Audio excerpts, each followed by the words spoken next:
Bismillahirrahmanirrahim. Innal hamdalillah nahmaduhu wa nasta'inuhu wa nastaghfiruh wa na'udzu billahi min shururi anfusina wa min sayyiati a'malina. Man yahdihillahu fala mudilla lahu wa man yudlil fala hadiya lahu. Ashhadu an la ilaha illallah wahdahu la syarika lahu wa ashhadu anna Muhammadan abduhu wa rasuluh sallallahu alaihi wa ala alihi wa ashabihi wa man tabi'ahum bi ihsanin ila yaumiddin. Yaqulu Rabbuna jalla wa ala fi kitabihil karim, ya ayyuhalladzina amanu ittaqullaha haqqa tuqatih wa la tamutunna illa wa antum muslimun. Fa inna asdaqal hadits kitabullah wa khairal huda huda nabiyyina Muhammadin sallallahu alaihi wasallam wa syarrul umur muhdatsatuha fa inna kulla muhdatsatin bid'ah wa kulla bid'atin dhalalah wa kulla dhalalatin finnar. Hadirin yang berbahagia, ikhwan dan akhwat, aba serta ummahat rahimakumullah.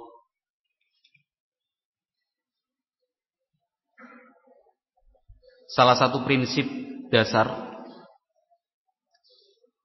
di dalam Islam yang sangat ditekankan sekali adalah al-ilmu qabla al-qawli wal amal. Artinya, apapun yang kita nyatakan dan ucapkan, semua yang kita perbuat dan lakukan harus berdasarkan fondasi ilmu yang kokoh. Apapun rencana yang kita jalankan harus terlebih dahulu kita miliki data-data dan informasinya. Itulah yang kita lakukan selama ini. Alhamdulillah. Untuk urusan dunia saja, sebelum menjalankan sebuah rencana, sebelumnya dikumpulkan sekian banyak data dan informasi, digali sebanyak-banyaknya dari seluruh sumber informasi yang memungkinkan dan dipercaya. Kemudian dimatangkan, dibuat garis-garis besarnya, kerangkanya bagaimana, nah, bahkan sampai teknis di lapangan. Rincian dari lokasi, posisi, waktu, bahkan tiap detik sekian, menit sekian, detik sekian, apa yang harus dilakukan. Nah, sampai-sampai sebagian orang, mereka telah mempersiapkan rencana A, rencana B, rencana C, rencana D. Nah, tujuannya agar rencana itu tercapai dengan baik dan lancar. Nah, seseorang yang menempuh sebuah perjalanan, nah, tentunya dituntut untuk mengerti tentang arah, rute, peta, perkiraan biaya dan waktu yang dihabiskan. Kemudian di tempat tujuan apa yang akan dia lakukan, kemana yang pertama kali dituju, siapa yang akan ditemui, selama di tempat tujuan, hal-hal apa sajakah yang harus diselesaikan. Nah, alat komunikasi, pilihan transportasi, ini semua dilakukan agar perjalanan itu lancar, sesuai dengan harapan dan keinginan. Baik pergi maupun pulangnya nanti. Ini dalam urusan dunia. Mereka yang bercocok tanam juga sama. Mulai dari musim, sudahkah tiba atau belum datang. Nah, jenis tanah, irigasi dan pengairannya, pilihan bibit dan benih, pupuk mana yang akan dipilih. Nah,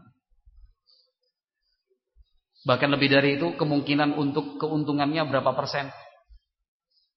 Nah, pasar masih terbuka ataukah tidak. Nah, cara merawatnya bagaimana, zat-zat yang diperlukan dalam bentuk cairan atau bubuk untuk mengusir hama. Nah, ini kan semua dipersiapkan. Tidak mungkin seorang petani yang normal akan menanam padi di musim kemarau. Tidak mungkin. Atau misalkan menanam jagung di area padi, rusak. Karena jagung itu tidak tahan dengan rendaman air. Karena padi tadi contoh sebelumnya juga tidak tepat ditanam di musim kemarau, membutuhkan air yang cukup banyak. Akan dianggap gila dan memiliki kelainan jiwa. Kan begitu ya? Dianggap gila dan dinilai memiliki kelainan jiwa ketika seorang petani keluar dari pakemnya, keluar dari aturan baku yang sudah diketahui bersama. Nah, itu urusan dunia.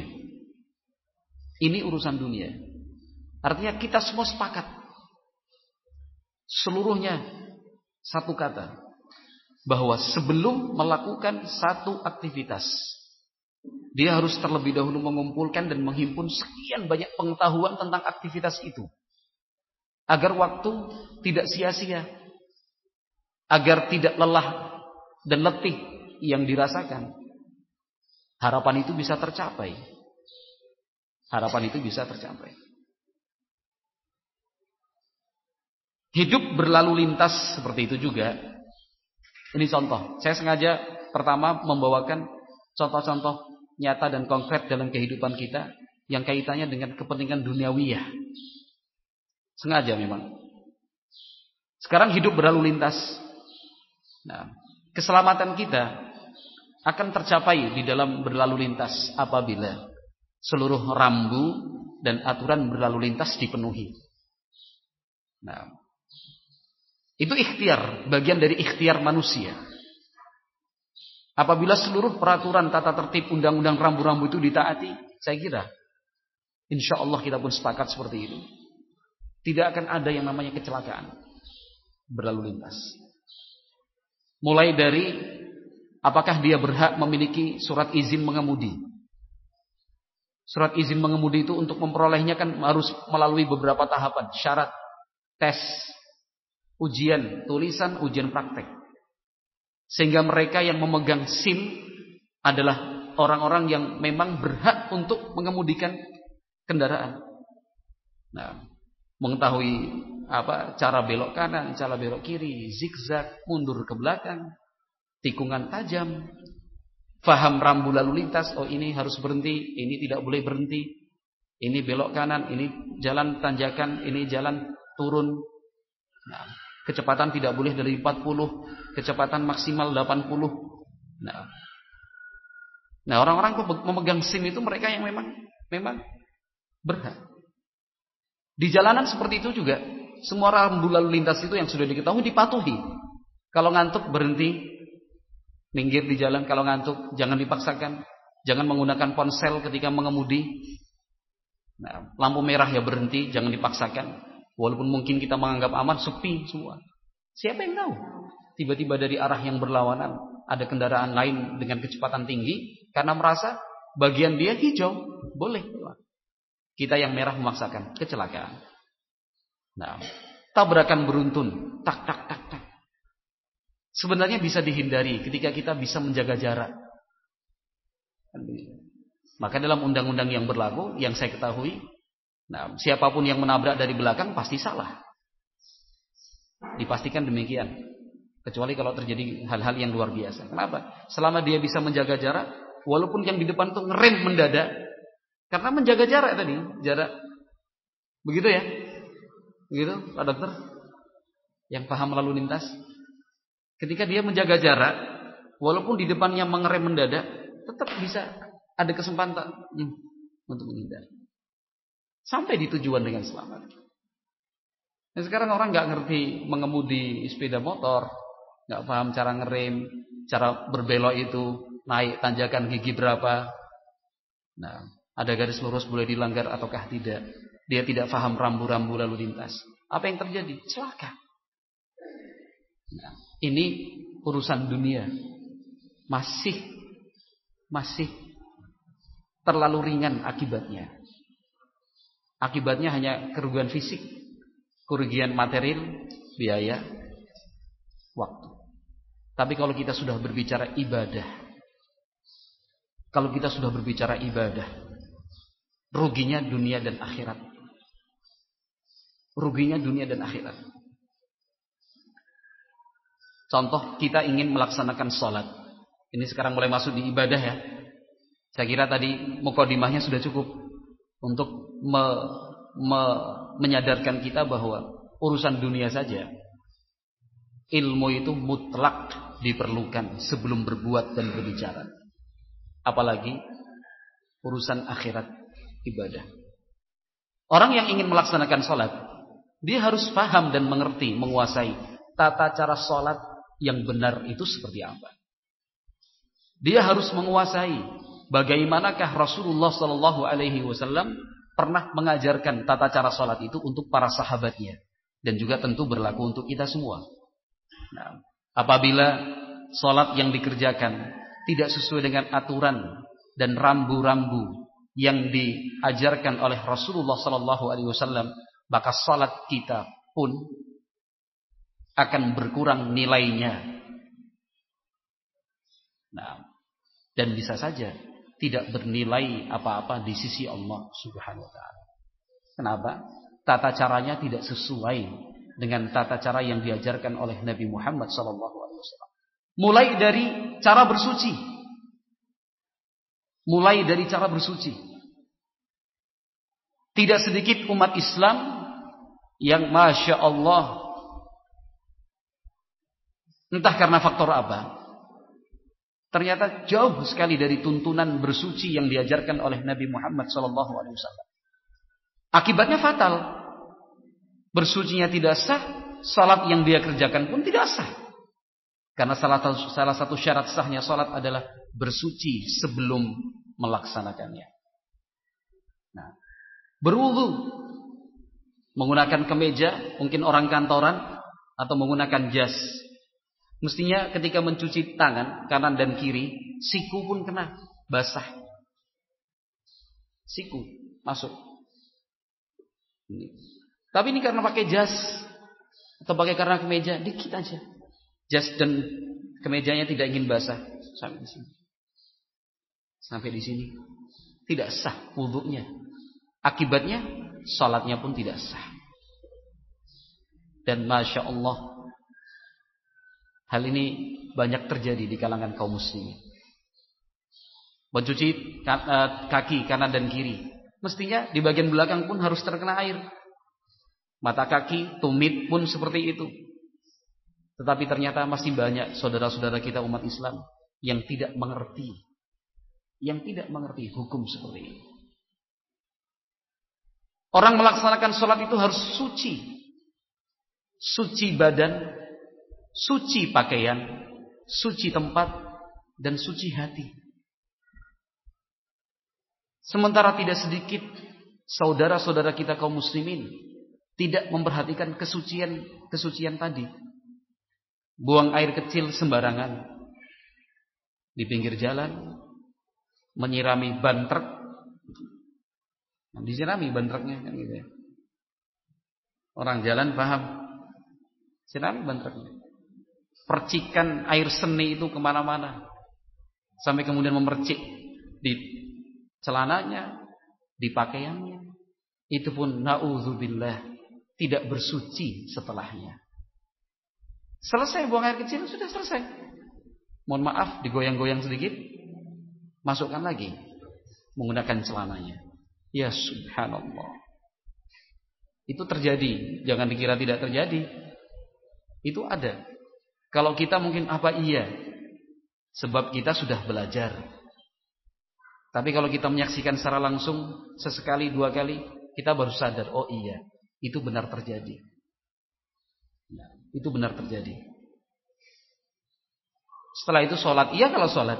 Kalau tidak sholat, sholat dengan kondisi yang seperti itu, Masya Allah, sholatnya tidak ada khusyuk, tanpa tumakninah, tenang di dalam sholat itu salah satu syarat, salah satu rukun sholat. Agar sholat kita itu diterima oleh Allah Subhanahu wa Ta'ala. Sepeda motornya jatuh. Coba lihat ada anak kecilnya enggak? Jangan sampai tertimpa anak kecilnya.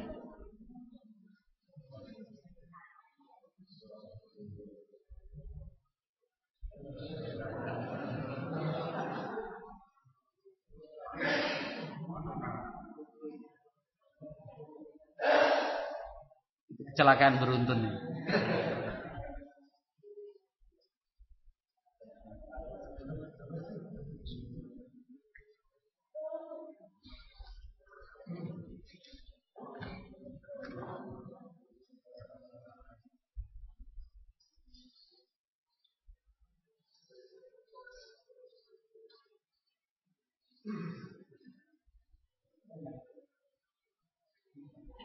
Belum ada tempat parkir khusus Pak Mulya.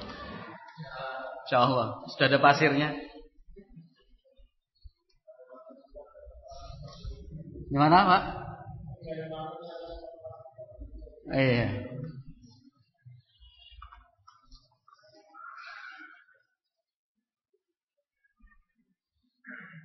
Baik, kita lanjutkan. Salat salah satu rukunnya adalah khusyuk dan tumakninah, tenang, tidak terburu-buru. Yang digambarkan oleh Rasulullah SAW seperti patokan ayam. Sekali lagi itu banyak terjadi. Nah, banyak terjadi. Kita yang mungkin kaget, waduh imamnya. Kita sudah ingin membaca surat Al-Fatihah secara benar dan baik-baik, ternyata imamnya begitu cepat. Allahu Akbar, Allahu Akbar, Subhanallahu Alhamdulillah, Allahu Akbar. Ini makmum belum tegak berdiri, imam sudah sujud. Nah, kita belum benar-benar sujud, imam sudah duduk lagi. Ya subhanallah, itu terjadi. Itu terjadi. Nah, orang yang seperti ini bisa dikatakan sholatnya tidak sah karena tidak ada tumakninah. Sebab salah satu rukun sholat adalah tumakninah. Tumakninah itu menempatkan posisi badan dengan tenang, tepat. Kalau misalkan rukuk ya posisi punggung lurus, baru kemudian tegak. Betul-betul gerakan itu sempurna. Betul-betul gerakan itu sempurna. Nah, ini semua terjadi kenapa?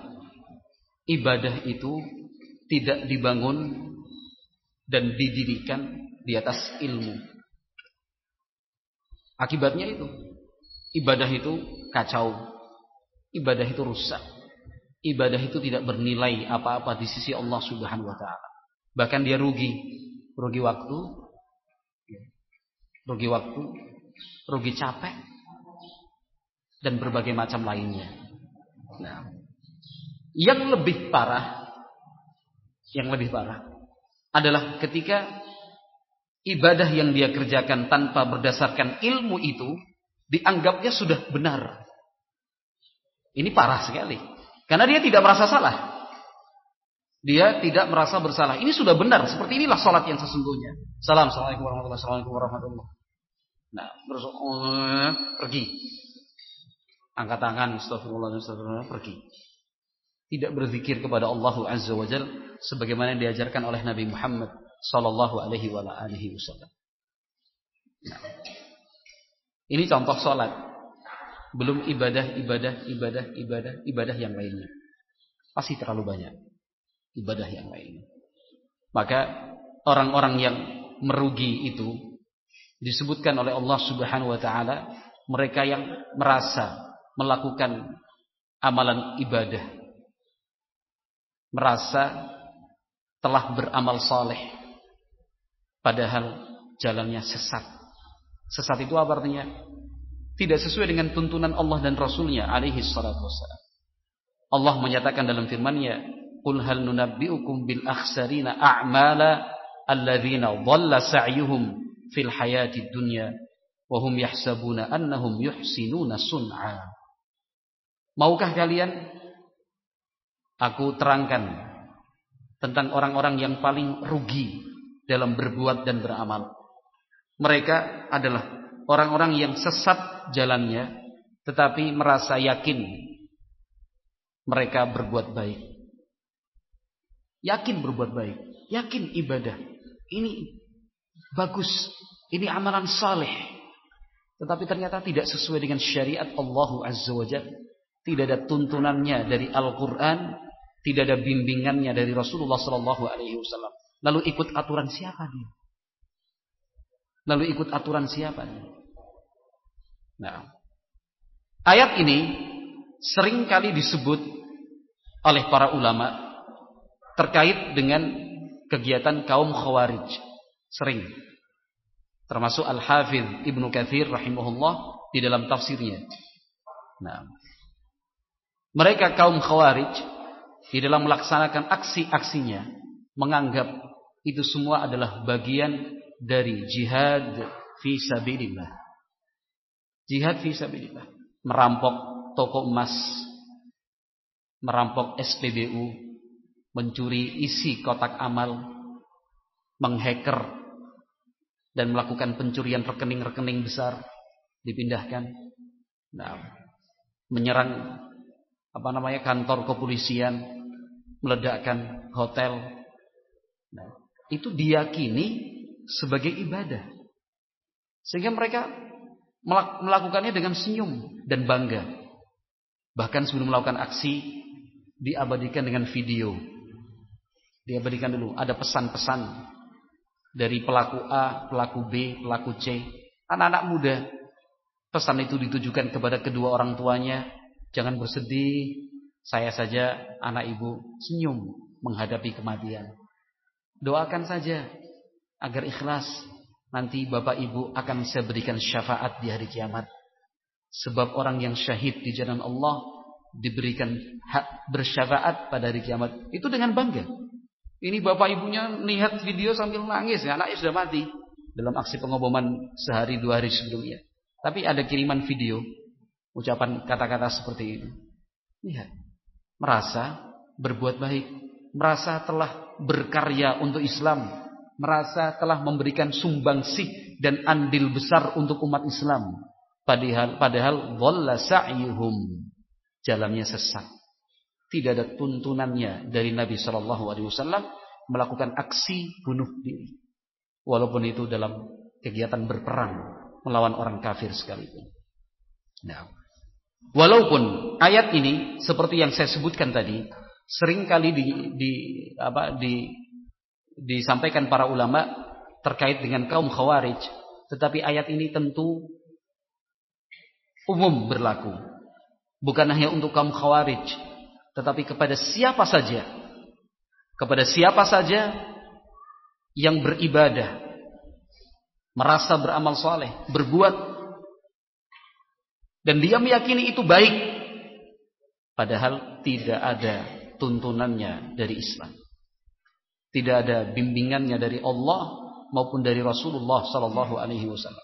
Seluruhnya tahlilan, yasinan, mauludan, nuzulul Qur'anan, peringatan 1 Muharram, 10 Rajab, Rajeban, yang itu, ziarah ke Wali Songo, kan itu, mencium kuburan, membaca Al-Quran di depan kuburan, sholat di depan kuburan, menggunakan jimat dengan berbagai aneka ragam jimatnya, raja, tato sebagai bentuk raja.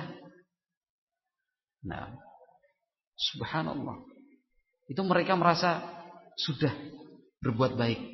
Lihat anggota TNI dan anggota Polri sebagai contoh. Sekian banyak di antara mereka sebelum berangkat bertugas di BKO-kan di berbagai daerah konflik atau rawan konflik. Yang muslimin, bahkan yang non-muslim ikut-ikutan. Sowan ke ulama dan kiai, minta sangu, mohon bekal Pak Kiai.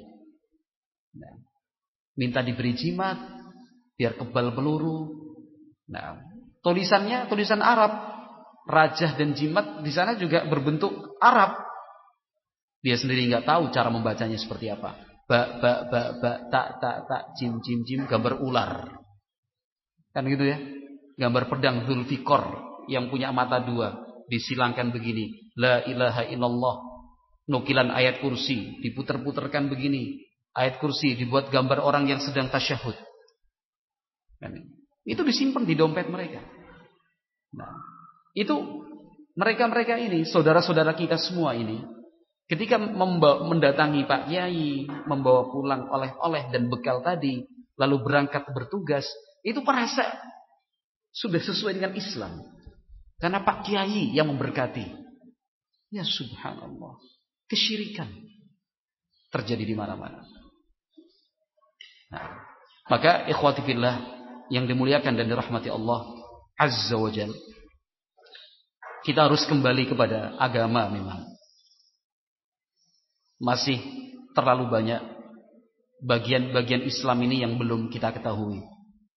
Nah, maka ya pertebal semangat, ditingkatkan lagi tekadnya untuk mempelajari dan mengkaji Islam sedikit demi sedikit. Nah, kesempatan seperti ini memang tidak harus dimaksimalkan, dimanfaatkan sebaik-baiknya. Walaupun sehari, 2 hari, tetapi barangkali satu ayat, satu hadis yang disampaikan itu kemudian memberikan pengaruh dalam jangka waktu yang panjang, manfaatnya luas. Mudah-mudahan seperti itu. Nah, termasuk juga membina rumah tangga. Membina rumah tangga ini memerlukan ilmu. Sudah bisa dibayangkan ketika rumah tangga itu dibangun tanpa ada ilmu, berantakan. Sama dengan beberapa contoh yang saya sebutkan tadi.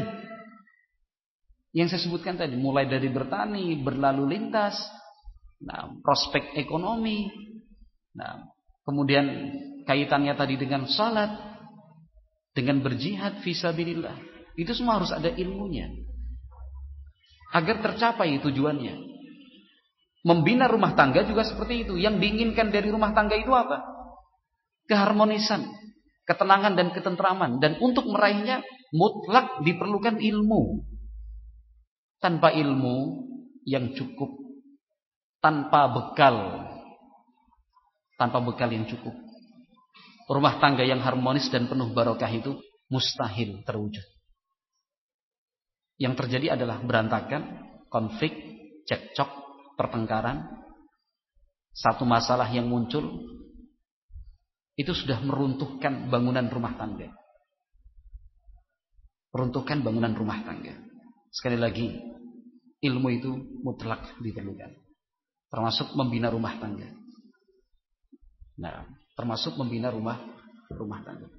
Dan kita bersyukur, alhamdulillah, ayat-ayat Al-Quran dan hadis-hadis Nabi Muhammad SAW yang menerangkan secara rinci dan detail tentang cara serta langkah yang dilakukan untuk menggapai rumah tangga penuh barokah itu lengkap.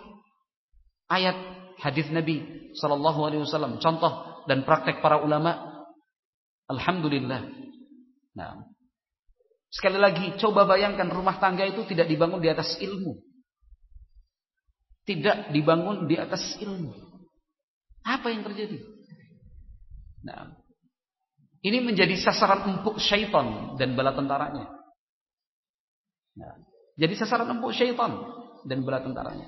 Ingat, salah satu misi terbesar syaitan adalah memporak-porandakan bangunan rumah tangga, memisahkan antara suami dan istri. Salah satu misi besar iblis adalah menceraikan antara pasangan suami dan istri. Tentu kita selalu ingat, insyaallah, hadis Nabi SAW yang diriwayatkan Imam Muslim rahimahullah di dalam sahihnya. Bagaimana Nabi SAW menerangkan bahwa singgasana iblis itu ada di atas lautan lepas, Entah di mana, wallahu a'lam. Bukan tugas kita untuk mengira-kira dan mencari-carinya, melakukan penelitian. Masih banyak hal yang harus dilakukan daripada melakukan penelitian. Segitiga Bermuda ini segala enggak perlu diteliti. Yang jelas kita yakin singgasana iblis itu ada di atas lautan. Cukup. Nah, dari sana iblis mengutus prajurit-prajuritnya. Setiap waktu, setiap saat selalu saja ada yang melapor kepada iblis. Iblis, saya sudah menggoda anak manusia sampai akhirnya dia melakukan pencurian. Biasa. Ada lagi yang laporan mengganggu dan menggoda manusia sampai membunuh. Biasa. Sampai berbuat zina, minuman keras. Biasa dianggap oleh iblis.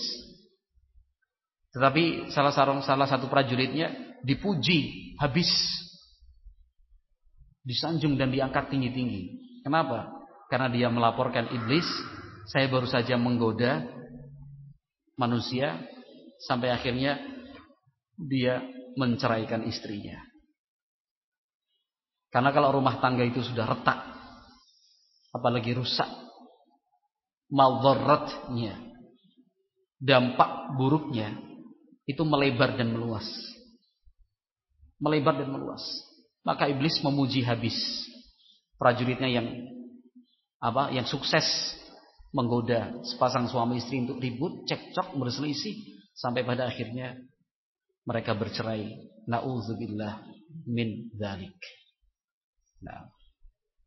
Nah, rumah tangga sekali lagi yang tidak dibangun di atas ilmu itu jadi sasaran empuk syaitan. Jadi sasaran empuk syaitan.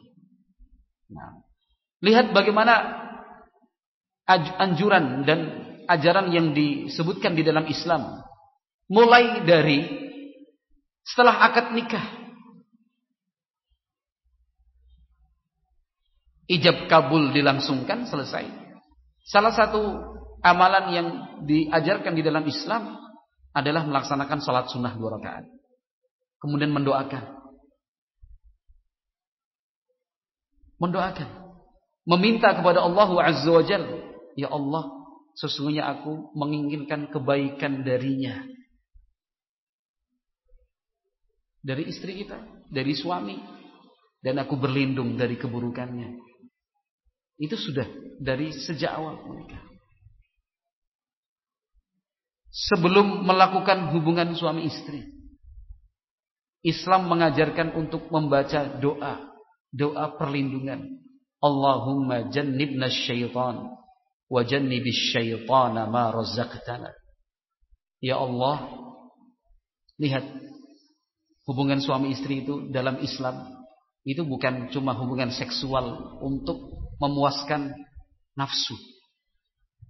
Tetapi berhubungan suami istri di dalam Islam itu adalah sebuah ibadah yang sakral. Ibadah yang sakral, ibadah suci. Yang disebut oleh Nabi sallallahu alaihi wasallam sebagai sedekah. Wa fi bud'i ahadikum sadaqah. Melakukan hubungan suami istri itu adalah ibadah, sedekah. Ibadah yang mulia, ibadah yang suci. Sehingga memulainya pun dengan doa, ya Allah, jauhkan kami dari syaitan. Ya Allah, jauhkanlah anak keturunan kami dari syaitan. Rezeki yang Engkau berikan untuk kami, kalau misalkan menjadi sebab lahirnya seorang putra atau putri. Ini ibadah yang sakral. Kenapa? Saat-saat seperti itu adalah saat lengah dan lupanya kita. Nah, cara berpikirnya sudah tidak biasa karena dipengaruhi oleh hasrat dan syahwat. Dalam kondisi yang seperti itu, syaitan memiliki celah besar untuk menggoda dan merusak hubungan kita. Karena kita sedang lengah-lengahnya, maka kita dituntut tetap ingat kepada Allah Subhanahu wa ta'ala. Baca doa seperti ini, doa yang diajarkan Nabi sallallahu alaihi wasallam. Nah, sehingga ibadah yang suci dan sakral ini itu betul-betul mendapatkan perlindungan penuh dari Allah Subhanahu wa ta'ala dari seluruh godaan syaitan. Bayangkan sekarang orang yang tidak mengerti ilmu tentang rumah tangga, tidak faham tentang ilmu yang sesungguhnya, tentang mengenai hubungan di dalam rumah tangga suami dan istri. Setiap kali melakukan hubungan suami istri tidak pernah doa itu dibaca. Itu tadi saya katakan, rumah tangga yang tidak dibangun di atas ilmu menjadi sasaran empuk syaitan. Nah, menjadi sasaran empuk syaitan.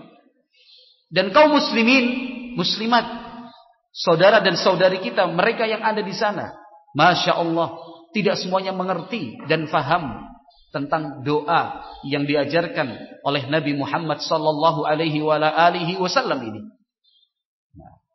Sallallahu alaihi wasallam. Kegiatan dan aktivitas yang semestinya bernilai ibadah akhirnya tidak bernilai apa-apa. Nah, padahal rumah tangga itu, ikhwati fillah barakallahu fikum, rumah tangga itu adalah sumber pahala. Ibadah itu adalah rumah tangga itu adalah ladang ibadah, mencari dan meraup pahala dari Allah Subhanahu wa taala sebanyak-banyaknya. Nah, yang saya berikan contoh tadi, melakukan hubungan suami istri itu ibadah sakral, ibadah suci. Nah, rumah tangga yang tidak dibangun di atas ilmu, saya ulang kembali, menjadi sasaran empuk syaitan. Nah, keluar masuk rumah tidak berzikir kepada Allah Azza wa Jalla. Keluar masuk rumah tidak berzikir, tidak menyebut nama Allah Subhanahu wa taala, jadi sarang syaitan. Jadi sarang syaitan. Kita diajarkan di dalam Islam, ketika masuk rumah, setelah mengucapkan salam, bacalah bismillah. Ketika petang menjelang, sebelum maghrib, tutup pintu, tutup jendela, sambil mengucapkan bismillah, agar rumah kita tidak menjadi sarang dan tempat menginapnya syaitan. Sebelum menyantap makanan dan minuman, ucapkan basmalah, bismillah, agar syaitan tidak ikut serta menyantap hidangan kita. Kok bisa? Bagaimana caranya? Wallahu a'lam. Itu berita dari Nabi alaihi salatu wasallam yang mesti dibenarkan. Rumah tangga yang anggotanya keluar masuk rumah membaca basmalah, makan minum membaca basmalah, syaitan gigit jari. Waduh, nggak ada tempat nginep nih malam ini di rumah dia. Karena keluar masuknya membaca doa.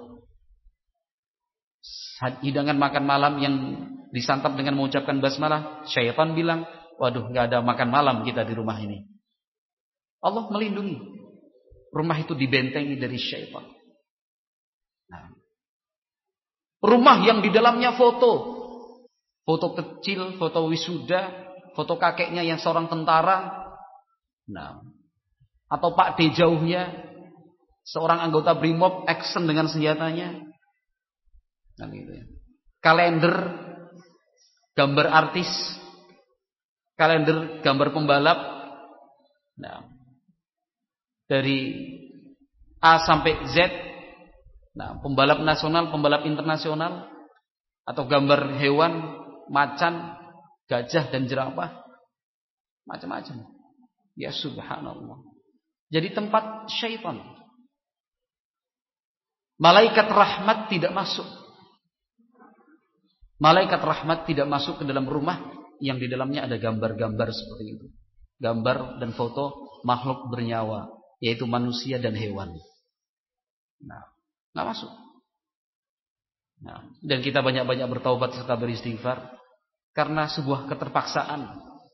Akhirnya gambar-gambar seperti itu ada di dalam rumah kita, di dalam lembaran-lembaran uang, di dalam koin logam, atau mungkin di kartu pengenal milik kita, KTP, SIM, dan yang lainnya. Kita meminta ampun kepada Allah Azza wa Jalla. Tetapi sesuatu yang masih memungkinkan untuk dihilangkan, lalu tidak dihilangkan. Malaikat rahmat enggan masuk ke dalam rumah. Ingat, yang enggan masuk dalam rumah adalah malaikat rahmat. Adapun malaikat pencatat di sebelah kanan dan kiri kita akan selalu menyertai kita. Jadi bayangkan rumah tangga seperti itu, sumpah. Hawanya adalah hawa marah. Suhunya suhu emosi. Semua serba salah. Kenapa itu sudah jadi sarangnya syaitan? Belum lagi rumah itu jarang anggota dan penghuninya membaca Al-Quran. Bagaimana mungkin syaitan akan lari terbirit-birit? Syaitan senang dengan rumah yang dari pagi sampai petang adalah musik campur sari. Atau mungkin dangdutan dari Pantura. Atau mungkin rock and roll. Atau mungkin grup-grup musik zaman sekarang ini. Macam-macam namanya itu. Nanti kalau saya sebut, nanti wah Ustaz kok tahu juga.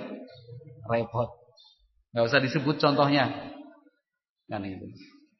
Kalau mau disebut contohnya yang zaman-zaman dulu aja. Mungkin masih bisa dimaklumi. Belum ngaji mungkin tahu. Itu dari pagi. Sebelum beraktivitas bangunnya jam 6 karena masuk kerja jam 8. Salat subuh kagak. Bangun, nyirami tanaman, nyapu-nyapu sambil musik berdentang. Kan gitu. Sambil musik berdentang. Gimana tidak menjadi sarang syaitan rumah seperti ini? Kan gitu. Jadi ini tempat tinggalnya syaitan. Tempat tinggalnya syaitan. Padahal Nabi SAW memerintahkan kita bacakan Al-Quran. Surat Al-Baqarah dan Ali Imran. Bacalah Al-Baqarah. Iqra'u Al-Baqarah wa Ala Imran. Fa inna syaitan yafirru minal baiti alladhi tuqra'u fihi Al-Baqarah wa Ala Imran. Bacalah surat Al-Baqarah dan surat Ali Imran. Karena sungguh syaitan itu akan lari terbirit-birit. Tidak akan kuat tinggal di dalam rumah yang di dalamnya Al-Baqarah dan Ali Imran dibaca. Jelaskan ya. Tuntunan dari Nabi Muhammad SAW. Jelas. Tuntunan dari Nabi SAW. Sekarang bayangkan. Kalau misalkan terjadi percekcokan, mungkin sampai suami istri saling memukul, bahkan pembunuhan terjadi, perselingkuhan, salah faham, konflik, suasananya marah, menjerit, serba susah. Kalau misalkan kita teliti, lihat, ya wajar, jadi sarangnya syaitan. Orang yang nggak sholat, penghuninya tidak sholat, baca Al-Quran tidak. Sehari-harinya musik bukan Al-Quran. Keluar masuk rumah tidak ada doa dan zikir. Dikala petang, pintu dan jendela tidak ditutup. Pintu dan jendela tidak ditutup. Isinya hanya TV yang dipandang dari pagi sampai petang hari sampai malam hari. Kan gitu ya. Makan dan minum menggunakan tangan kiri. Makan minum tidak menggunakan basmalah. Nah, melakukan hubungan suami istri tidak membaca doa. Selesai melakukan hubungan suami istri juga tidak mandi janabah. Mandi biasa aja. Ya subhanallah. Hambar, bahkan pahit kehidupan rumah tangga seperti ini. Tetapi pertanyaannya sekarang, loh, saya perhatikan mereka biasa-biasa aja, Ustaz, senang-senang aja. Nah, ya, karena itu sudah menjadi kebiasaan mereka. Sudah menjadi kebiasaan mereka. Sebagai contoh sekarang, contoh kecil ya. Orang yang kerja di pupuk kandang. Contoh kecil ini. Pas yang melintas contohnya ini. Kerja di bagian pupuk kandang. Mohon maaf, ngangkutin kotoran sapi ya, kotoran kambing diolah. Ketika dia kerja itu merasa terganggu enggak dengan baunya itu? Enggak. Kenapa? Sudah terbiasa. Tapi coba orang yang biasa hidup bersih, yang dihirup adalah aroma-aroma harum, di ruangannya harum, di mobilnya harum, pakaiannya harum, sudah deterjennya deterjen plus pengharum, ketika nyetrika juga ada pengharumnya, sudah dipakai masih juga pakai parfum. Coba suruh masuk ke lokasi pengolahan pupuk kandang, dari jauh sudah kok gini sih? Padahal pelakunya biasa aja, enggak apa-apa. Bahkan sebagian yang sudah terbiasa sudah nggak pakai masker lagi. Kenapa? Pertanyaannya kok nggak bau? Karena sudah terbiasa. Sama juga. Itu saya kira analogi yang sangat simpel sekali lah. Insya Allah bisa diterima. Sangat bisa diterima. Sama halnya dengan rumah tangga yang kehidupannya seperti saya gambarkan tadi, jauh dari agama. Nah, rumah tangga yang tidak dibangun di atas ilmu syariat Allah Azza wa Jalla dan sunnah Nabi SAW. Itu pahit, tapi mereka tidak merasa. Kenapa? Ya sudah terbiasa.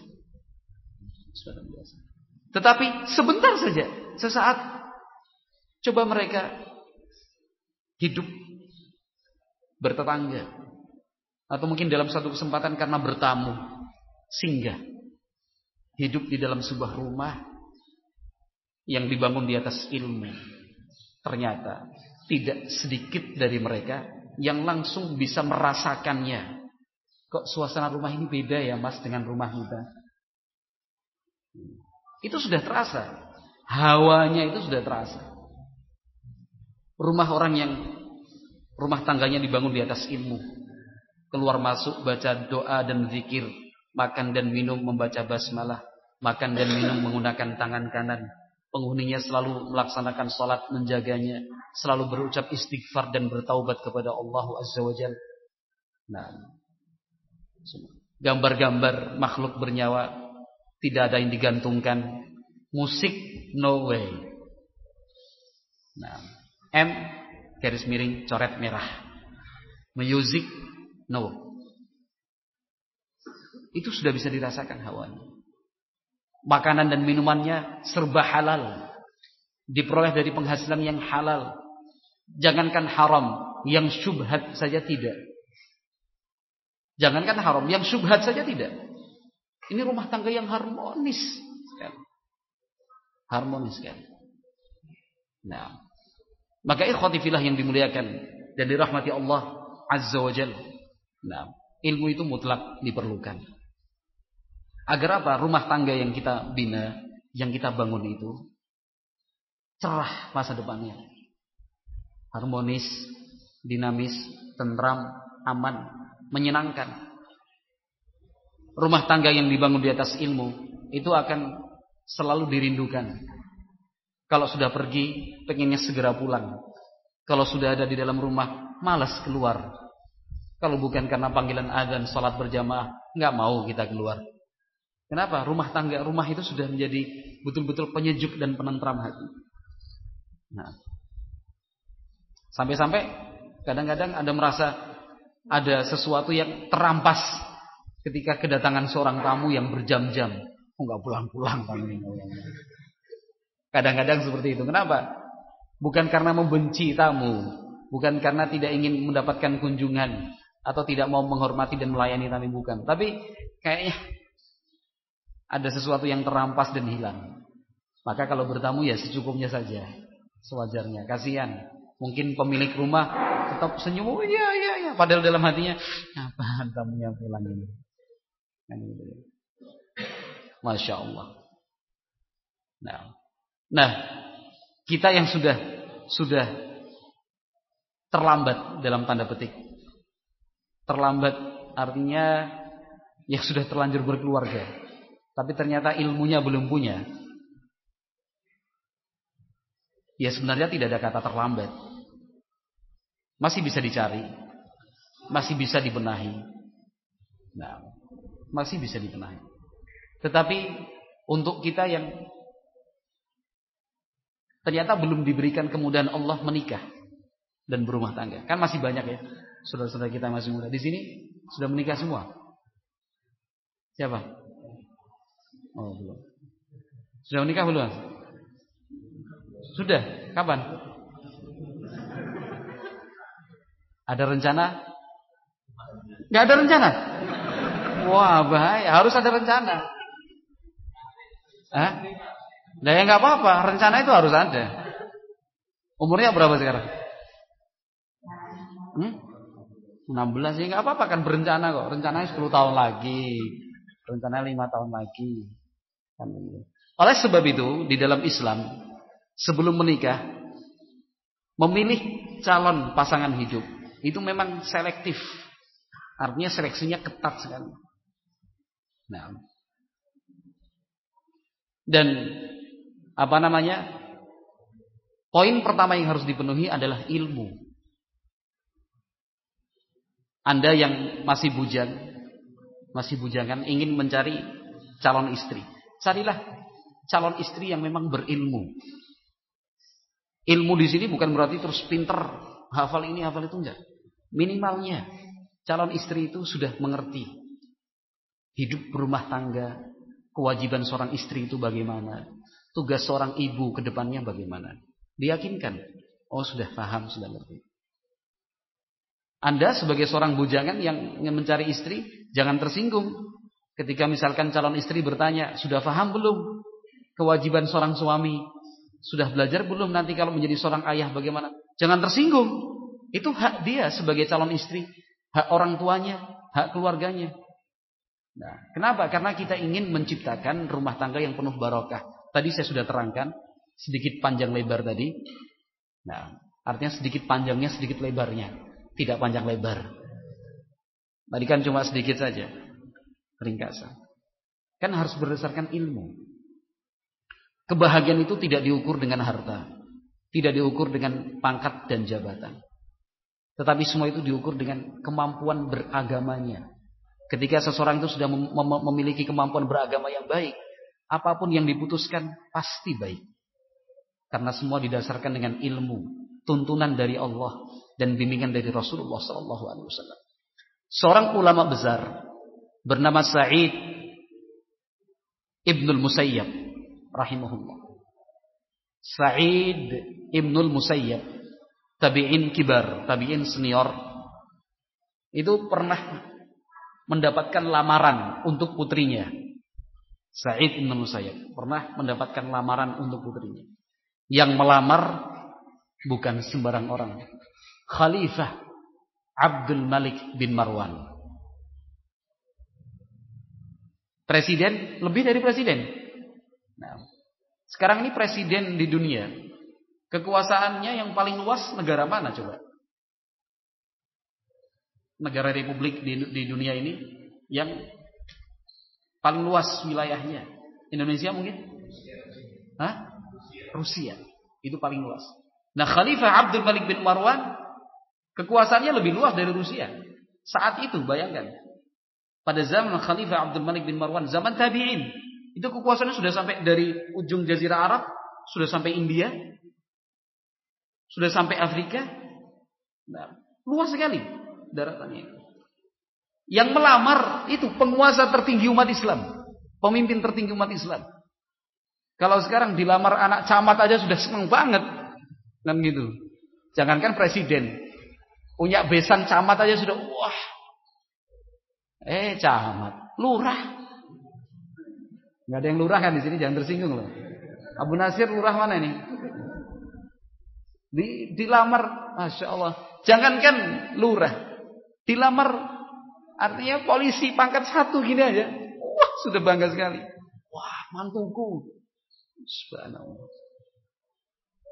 Kenapa? Cara pandang orang itu kan dilihat dari itu tadi, pangkat, status sosial, kan gitu. Kemudian kekayaan, gelar dan seterusnya.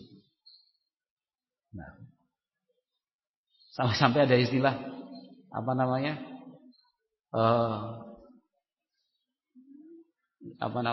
jelek ya nggak apa-apa, yang penting orang keraton walaupun emperannya. Rumahnya di lingkungan keraton, tapi bukan orang keraton, emperannya rapopo, kan gitu. Jelek nggak apa-apa, yang penting orang Arab. Ini teman-teman yang beberapa orang yang ingin menikah dengan wanita Arab, nggak apa-apa, yang penting Arab. Sudah tertutup ini akalnya, tertutup akalnya. Yang penting Arab. Ya, cocok. Yang penting Arab, nggak tahu bentuknya seperti apa, warna kulitnya bagaimana, cara berbahasanya, yang penting Arab. Sebuah kebanggaan tersendiri. Tapi kalau kita di dalam Islam nggak bisa seperti itu. Kebahagiaan itu tidak diukur dengan hal-hal yang saya sebutkan tadi. Kebahagiaan itu diukur dengan ilmu agama. Pertanyaannya, apakah orang yang mengerti ilmu agama pasti bahagia? Ya tidak mesti juga. Karena praktek pengamalan dia bagaimana? Tetapi paling tidak kan kita sudah berusaha, berikhtiar.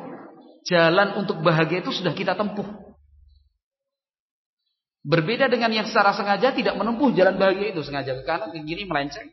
Tapi kita sudah berusaha menempuh jalurnya. Nih, kalau mau bahagia ke sana, carilah pasangan yang berilmu untuk menantu kita. Kalau anda semua sudah punya putra dan putri yang siap menikah, calon menantu ya harus berilmu. Bukan berarti ilmunya tinggi sekali, enggak. Paling tidak ilmu untuk membina rumah tangga. Kan begitu ya? Hafalan berapa 5 juz? 5 juz enggak. Padahal mungkin akhlaknya baik. Orangnya sudah siap melangkah ke jenjang yang seterusnya. Nah, ini Sa'id ibn al-Musayyib. Ada yang mengatakan Sa'id ibn al-Musayyib. Sama, enggak ada masalah. Bukan perbedaan yang terlalu besar. Sa'id bin Musayyib datang lamaran dari Khalifah Abdul Malik bin Marwan untuk anaknya yang bernama Al-Walid. Al-Walid bin Abdul Malik. Dengan halus ditolak. Wah, rezeki kok ditolak. Anaknya Khalifah. Yang sangat memungkinkan hasil pernikahan itu misalkan ada seorang putra nanti jadi Khalifah juga. Mungkin. Kan begitu ya? Karena turun-temurun, waris-mewarisi. Mungkin, tapi oleh Sa'id bin Musayyib ditolak. Sa'id bin Musayyib itu siapa? Seorang tabi'in, ulama. Sehingga faham dan mengerti betul untuk kebahagiaan putrinya itu harus bagaimana? Enggak, ditolak. Tapi subhanallah, tolakan itu halus. Khalifah ya enggak memaksakan juga.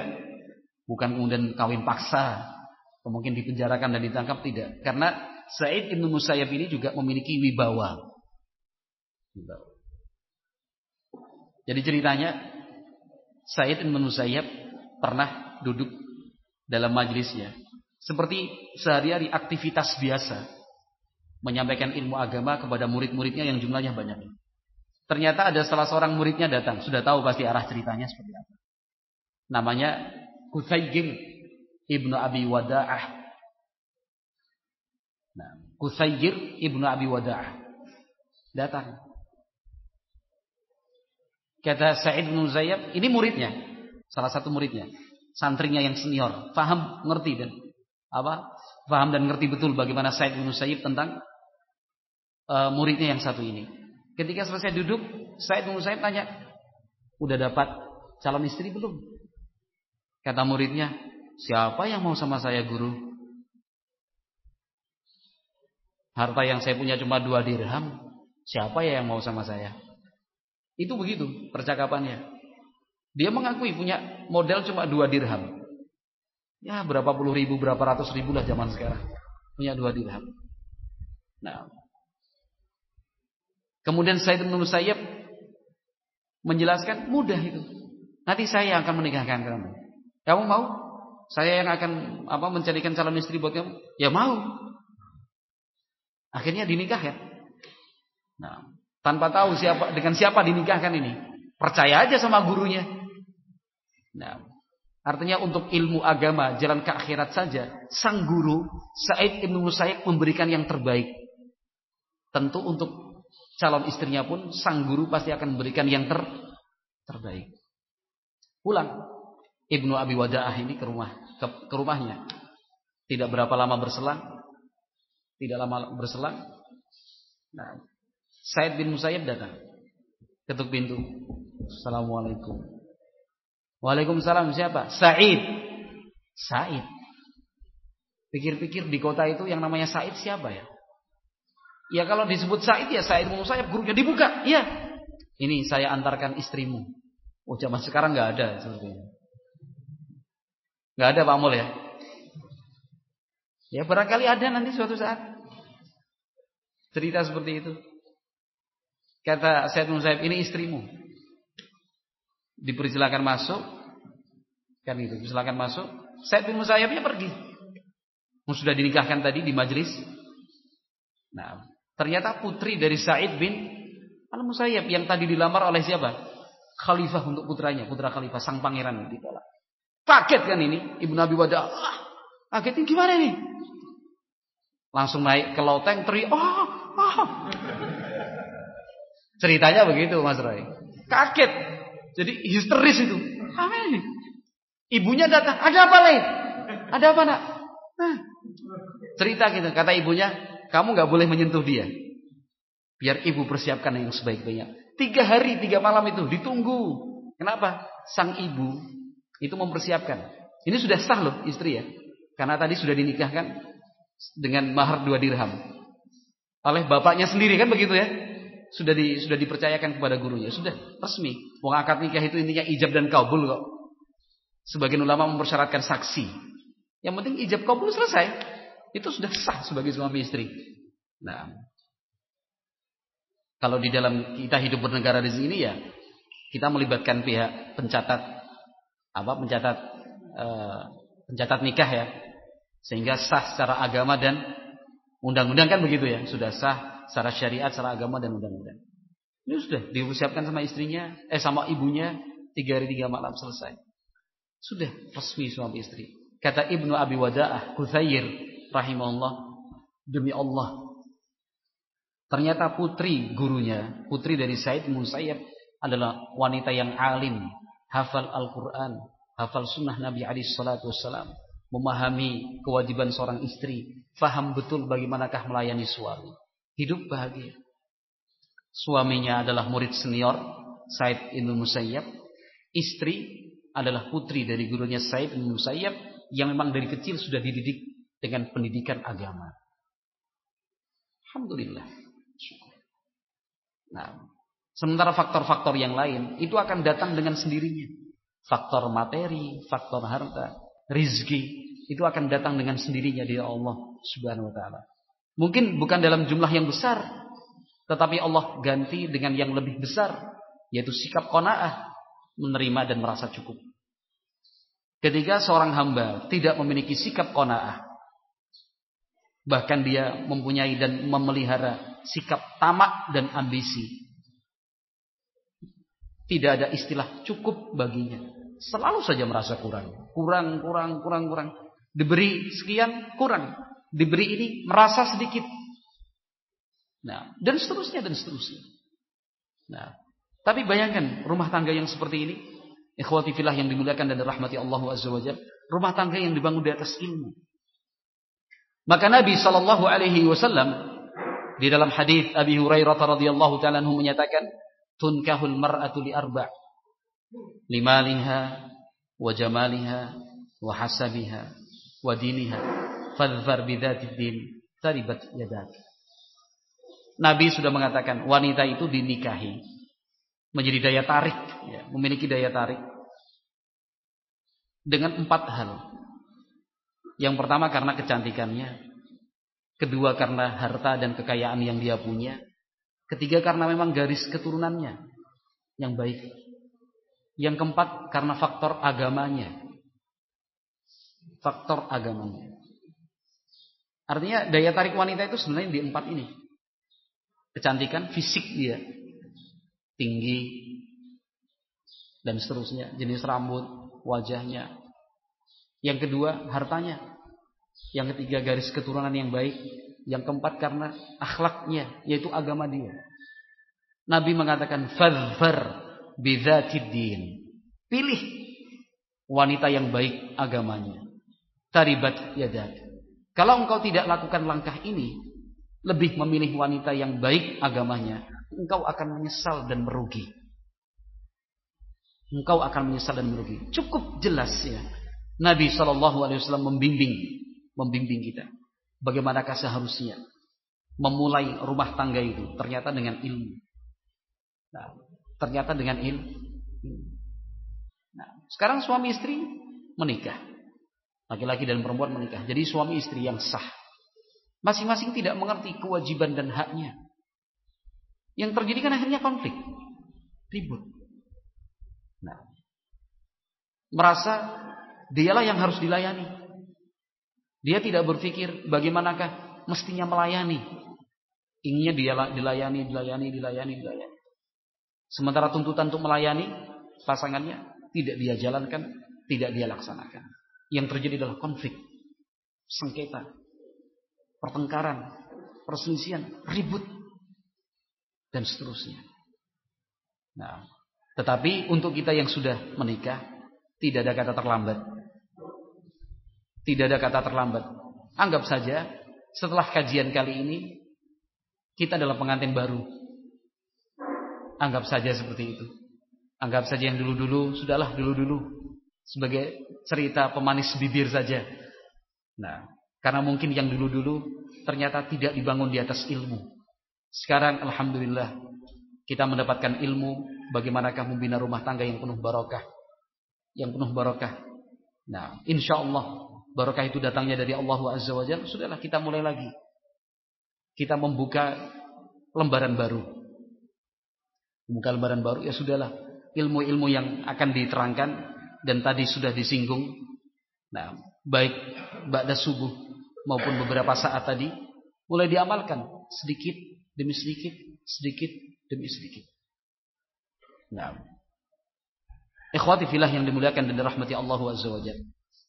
Satu hal yang harus selalu diingat. Satu hal yang harus selalu diingat ketika muncul pertengkaran. Ketika ada perselisihan antara suami dan istri dalam rumah tangga. Itu kan pasti terjadi. Tidak mungkin dan tidak ada sejarah rumah tangga tanpa masalah. Itu tidak ada sejarahnya. Bahkan rumah tangga Rasulullah SAW saja harus menghadapi sekian banyak masalah. Bukan berasal dari dalam, tapi dari luar. Barangkali internalnya baik-baik saja. Faktor eksternalnya. Lihat bagaimana Nabi SAW sampai kemudian harus sebulan penuh menanti wahyu dari Allah Azza wa Jalla, menerangkan dan menjelaskan bahwa ibunda kita Aisyah adalah wanita suci, tidak seperti yang dituduhkan dan diisukan orang-orang. Itu kan masalah. Bahkan Rasulullah SAW pernah sampai mentalak istrinya Hafsah bintu Umar, walaupun sekali. Bagaimana Rasulullah SAW, kemudian akhirnya tetap mempertahankan Saudah bintu Zam'ah, istri beliau yang kedua setelah ibunda Khadijah, karena Saudah telah semakin tua, radhiyallahu anha. Maka dengan kesadarannya menyerahkan seluruh hak-haknya untuk Aisyah, karena Saudah mengerti benar bahwa Nabi SAW begitu mencintai Aisyah, hanya karena ingin tetap statusnya sebagai istri Rasulullah SAW. Karena istri Rasulullah di dunia adalah istri Rasulullah di surga. Ini kan masalah semuanya. Masalah. Bagaimana seorang istri Nabi SAW memecahkan piring tempat makanan karena cemburu di hadapan Nabi SAW. Ini kan riak kecil. Jadi tidak ada rumah tangga yang selamat dari masalah sepanjang sejarah. Nah, yang perlu diingat selalu baik oleh suami maupun bagi istri, ketika masalah itu muncul, ingatlah bahwa menikah itu adalah nikmat besar yang diberikan Allah Subhanahu wa taala. Memiliki pasangan hidup itu sebuah rizki. Jadi bersyukur apapun yang terjadi, seberat apapun masalah yang dihadapi. Ingat, kita sekarang sudah berstatus sebagai suami atau sebagai istri. Bersyukur, alhamdulillah. Nah, sekarang lihat sekian banyak orang statusnya tidak jelas. Belum menikah sampai tua. Bujang lapuk, perawan tua. Begitu istilahnya. Hidup menjanda, hidup menduda, tanpa ada pasangan. Kesempurnaan kita adalah dengan keberadaan pasangan hidup di samping kita. Selama belum ada pasangan hidup, belum sempurna kita. Nah, maka Rasulullah SAW di dalam hadis Abdullah bin Umar yang diriwayatkan oleh Al-Imam Al-Hakim dan yang lain menyatakan, barang siapa menikah, barang siapa telah menikah, maka dia telah menyempurnakan separuh agamanya. Falyattaqillaha fin nisfil akhar. Maka hendaklah dia bertakwa kepada Allah pada separuh agamanya yang lain. Jadi menikah itu separuh dari agama. Menikah itu separuh dari agama. Dari sisi mana menikah itu dikatakan sebagai separuh agama? Sebab sekian banyak ibadah di dalam Islam belum bisa dilaksanakan dan tidak akan terlaksana tanpa ada ikatan menikah. Tanpa ada ikatan menikah. Sekian banyak ibadah itu kaitannya dengan apa? Kaitannya dengan pernikahan yang resmi, yang sah menurut syar'i. Nah, perintah berbuat baik kepada pasangan hidup, Nah, perintah dari Allah dan Rasulnya untuk mencari nafkah, bersedekah untuk anak dan istri, memberikan makanan, minuman, pakaian untuk anak dan istri.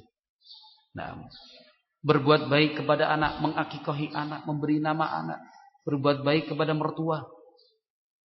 Nah, melaksanakan hak-hak di dalam rumah tangga, hak-hak rumah tangga. Itu tidak akan terlaksana kan? Tidak akan terlaksana sebelum adanya pernikahan yang syar'i. Nah, menjaga pandangan mata, menjaga kemaluan. Nah, itu barulah terlaksana dengan menikah.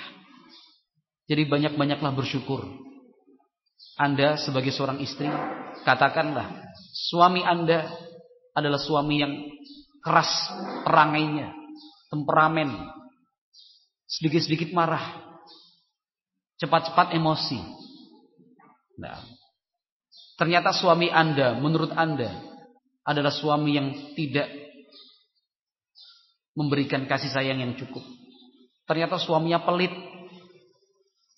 Suaminya pelit. Suaminya susah diajak bicara. Taunya jadi. Tidak ada kompromi. Macam-macam lah keburukan-keburukan yang biasa terjadi dan terdapat pada suami. Sabar, alhamdulillah. Lebih baik hidup sabar seperti itu daripada hidup tanpa seorang suami. Sabar. Justru kondisi suami yang seperti ini harus dimanfaatkan sebaik-baiknya untuk mengejar derajat tertinggi di sisi Allah Subhanahu wa taala. Semakin besar kesabaran itu, semakin baik pahalanya. Semakin sering dan semakin banyak bersabar menghadapi suami yang tidak sesuai dengan harapan dan bayangannya, akan semakin tinggi derajat kita di hadapan Allah Azza wa Jalla.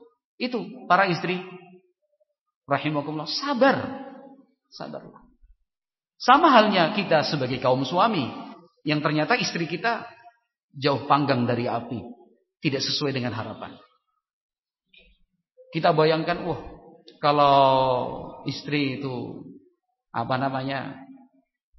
sudah ngaji salafi, bayangannya seperti bidadari. Bukan cuma kecantikannya, tapi perilaku dan sopan santunnya. Tapi ini enggak. Masak enggak bisa, nyuci baju enggak bisa, rumah berantakan, malas-malesan. Enggak bisa merawat orang tua kita, mertua dia, enggak ngerti ngerawat dan mendidik anak. Waduh. Yang difikirkan bukan ceraikan saja dia. Masih banyak wanita yang lain yang siap menjadi penggantinya. Ya jangan berpikir seperti itu. Bersyukur, alhamdulillah punya istri. Alhamdulillah bersyukur punya istri. Coba bicara-bicara. Coba misalkan sharing dengan beberapa teman yang umurnya katakan sudah 40 tapi belum punya istri. Kepalanya umurnya sudah sampai 50, kepala 5. Ternyata belum juga punya istri. Nah, kesusahan dari istri ini segala macam susahnya. Kan dianggap sebagai aib dan celah bagi kita manusia ini ketika hidup tanpa pasangan. Itu sudah celah. Kita bersyukur alhamdulillah Allah sudah memberikan pasangan untuk kita. Walaupun buruk seburuk-buruknya. Tetapi bukan berarti keburukan itu dibiarkan begitu saja. Bukan berarti kemudian didiamkan terus. Kita berupaya untuk memperbaiki, membenahi. Anda sebagai seorang istri yang baik, memiliki suami dengan perilaku yang buruk, perangai yang kasar, temperamen, ini dan itu, bukan berarti kemudian sabar-sabar itu kemudian membiarkan, tidak. Upayakan untuk memberikan masukan dengan cara yang baik. Ya. Mendoakan minimalnya mendoakan. Semoga suamiku mendapatkan petunjuk, mudah-mudahan suamiku mendapatkan hidayah. Ya Allah, lunakkan hati suamiku, ya Allah, ya Allah, ya Allah. Doa yang terucap, harapan yang terlisankan, kedua pelupuk mata yang menangis, hati yang tunduk dan khusyuk, kedua telapak tangan yang ditengadahkan ke arah langit. Itu semua tadi tidak akan mungkin disia-siakan oleh Allah Rabbul Alamin. Tidak mungkin. Sayangnya kita sendiri yang tidak mau melakukan, kita yang tidak bisa menangis, kita yang tidak mau mengangkat dan menengadahkan kedua telapak tangan, hati kita yang telah keras, tidak khusyuk dan lembut, lisan kita yang jarang berucap doa, sekalipun berucap doa ternyata tidak meresap sampai ke hati, hanya di bibir saja. Kita yang salah, kita yang keliru. Padahal Allah menyatakan, "Na'am, wa idza sa'alaka 'ibadi 'anni fa inni qarib ujibu da'watad da'i idza da'ani falyastajibu li wal yu'minu bi la'allahum yarshudun." Allah menyatakan dalam surat Al-Baqarah, "Wa idza sa'alaka 'ibadi 'anni fa inni qarib." Ya Muhammad, apabila hamba-hamba itu bertanya tentangku kepadamu, jawab fa inni qarib. Sampaikan sebagai jawaban untuk mereka semua, sungguh Allah itu maha dekat. Sungguh Allah itu maha dekat. Jawab. Sampaikan kepada mereka. Untuk kita semua, Allah itu maha dekat. Kedekatan Allah sampai seperti apa? Dalam bentuk bagaimana? Ujibu da'watad da'i idza da'an. Salah satunya Allah sebutkan setelahnya. Ujibu da'watad da'i idza da'ani. Aku akan mengabulkan doa setiap hamba. Kapan Allah kabulkan? Idza da'ani. Kalau dia mau berdoa kepadaku. Falyastajibu li wal yu'minu bi. Syaratnya istijabahlah. Penuhi panggilan-panggilan Allah itu. Laksanakan perintahnya, tinggalkan larangannya. Wal yu'minu bi, beriman kepadaku. Itu syaratnya. Kalau itu sudah terlaksana dan terpenuhi, ujibu da'watad da'i idza da'ani, Allah akan kabulkan semua yang kita minta. Sabar wahai para istri. Nah, berdoalah kepada Allah Azza wa Jalla. Kita kaum suami pun seperti itu, melihat kondisi istri yang seperti ini, seperti itu, seperti ini, seperti itu. Semua yang semua yang terpandang di depan kita adalah seluruh kekurangan dan cacat yang ada pada istri. Serba ini, serba itu, serba ini. Jangan lupa berdoa.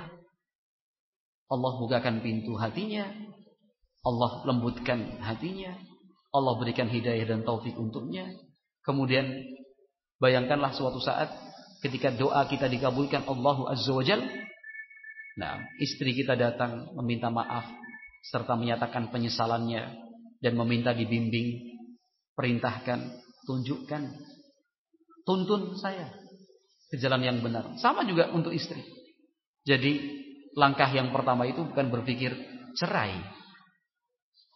Nah, jangan berpikir cerai. Tidak ada yang sempurna di dunia ini. Tidak ada istri yang sempurna, juga tidak ada suami yang sempurna.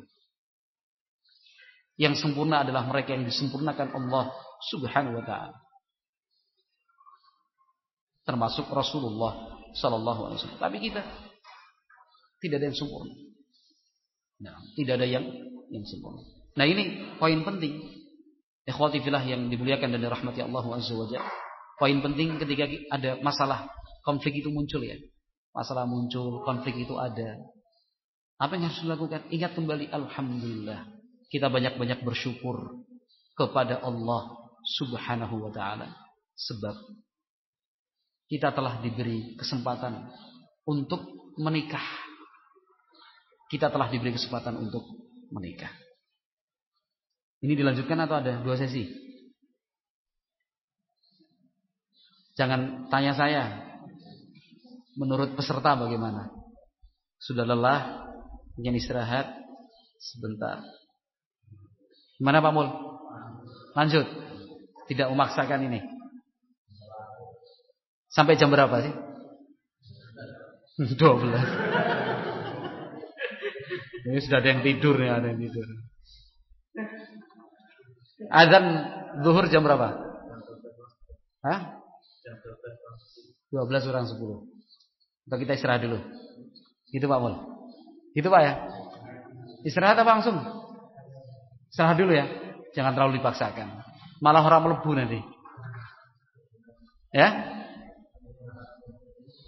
Istirahat dulu sampai jam 11. Iya kan? Ini jam 11 Pak Mul, bukan jam 12 loh. Dikiranya jam 12. Dikit lagi. Ya, nanti kita jam 11 mulai. Oke, wallahu a'lam bishawab. Kita cukupkan dulu. Mungkin mau rebah-rebahan karena tidak semuanya mudah ini Pak Mul. Ada yang harus Luruskan punggung dulu. Ya. Ya? Oh iya. Kalau kayak gini jadi mudah. Ya, subhanakallahumma wa bihamdik, asyhadu an la ilaha illa anta, astaghfiruka wa atubu ilaik. Assalamualaikum warahmatullahi wabarakatuh.